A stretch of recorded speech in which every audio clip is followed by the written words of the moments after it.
Good morning. Today we're going to be talking about Egypt and her new kingdom.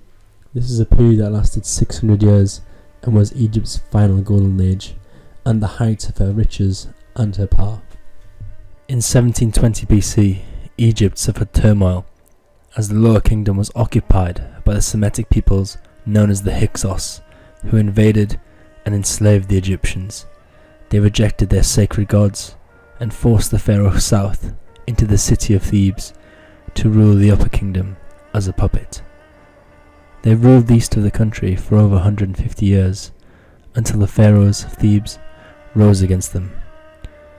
After a war in the desert, the pharaoh Moses drove the foreign kings out of Egypt and re-established the unchallenged divine rule of the kings and the 18th dynasty and the golden age of the new kingdom.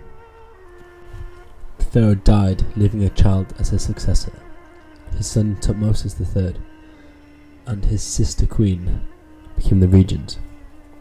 She was the pharaoh's great wife, and then, grasping a hold of her position and realizing her talent, his wife Hatshepsut usurped the child king's power and became a female pharaoh to rule in her own right.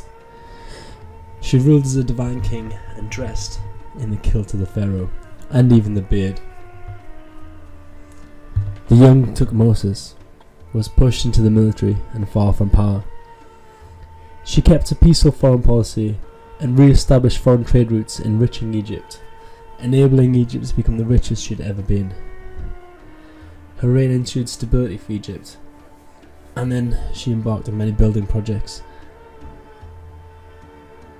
including the great obelisk at Karnak and the temple from the god Amun-Ra at Deir el-Bahiri. Speaking for this greatness, Hatshepsut would say, "My command stands firm like mountains, and the sun disk shines and spreads its rays over my august person, and my falcon rises high above the king's banner unto all eternity." When she died, Tutmosis was just 19. He was a military man and had commanded his stepmother's armies in skirmishes in the southern lands below Egypt, called Nubia. Although competent as a general, he was inexperienced in the field of power. Outside the borders of Egypt, her enemies saw an opportunity.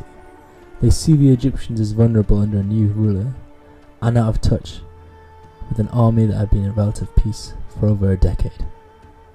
The kingdom of Kadesh, modern-day Syria, was part of the Hittite Empire and fiercely opposed the Egyptians, as they had been the front line against Egyptian aggression for years. Tutmosis, after a youth of military training and eager to prove himself after being emasculated by his stepmother Hatshepsut's usurpation of his power, took the initiative in mustering an army with a core of professionals surrounded by a multitude of conscripts, and launched an invasion against the king of Kadesh, an invasion of Canaan. The Hittite forces, led by the king of Kadesh, engaged the Egyptians near Jerusalem at the town of Megiddo, a town referred to in the Bible as the site of the last battle, a battle of good and evil, called Armageddon. The Egyptians, under the skilled leadership of their pharaoh and his generals, utilized a new weapon, such as the composite bow and the war chariot, to smash their enemies decisively, defeating them in battle. But as the army of Kadesh scattered, the pharaoh screamed to press on, to press the advantage, and into the town. But his army broke ranks and plundered the battlefield, losing this strategic momentum. Instead of a swift victory, the Egyptians were forced to besiege Megiddo for 7 months before its capitulation. This victory gave Tutmosis control over Canaan, and the Syrians were forced to pay tribute and hand over their sons as hostages. A victory like this gave him the confidence to invade Phoenicia and Kadesh and conquer Syria. In another campaign, he would cross the Euphrates and pillage northern Mesopotamia.